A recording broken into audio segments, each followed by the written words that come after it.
Hello everyone, মাঝে মাঝেই আমি আমার ছোট্ট ব্যালকনি গার্ডেনের ফটোজ আপনাদের সাথে শেয়ার করি বা ছোটো ছোটো ভিডিওসও শেয়ার করেছি। তবে আজকে ভাবলাম যে না, আজকে পুরো ব্যালকনিটাই আপনাকে দেখাই। এই যে দেখতে পাচ্ছেন আমাদের ছোট্ট ব্যালকনি, তবে এতটা মেস হয়ে থাকে না।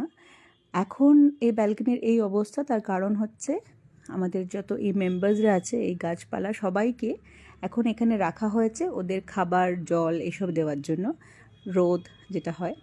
তারপর আবার ওরা নিজেদের জায়গায় চলে যাবে। এই যে আপনারা দেখতে পাচ্ছেন পিটুনিয়া, এরা কিন্তু ব্যালকনিতেই থাকে এবং আমাদের বিল্ডিংয়ের সামনে আসলে নিচের থেকে যখন ওপর দিকে তাকাবেন তখন দেখবেন পুরো ব্যালকনি এত সুন্দর সুন্দর পিটুনিয়ায় ভরে গেছে। তবে এটার ক্রেডিট কিন্তু একদম আমি নেব না, এটার ক্রেডিট আমি দেব আমার কর্তামশাইকে।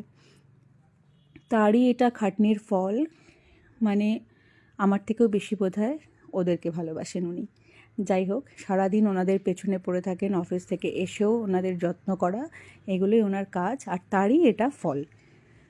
ইভেন শুধু ব্যালকনিতে নয়, আমাদের ঘরেও কিন্তু প্রচুর গাছ। আপনি আমাদের ঘরে ঢুকলে বুঝতে পারবেন না আপনি কোনো বাড়িতে এসছেন না নার্সারিতে এসছেন। তো সেটা তো আপনারা আমাদের বাড়িতে আসলেই দেখতে পারবেন। যাই হোক, আমার ব্যালকনিটা কেমন লাগলো আপনারা কমেন্টের মাধ্যমে অবশ্যই জানাবেন। আর বাকি গাছ দেখতে হলে আমাদের বাড়িতে আসতে হবে। সবাইকে ওয়েলকাম, বাই বাই।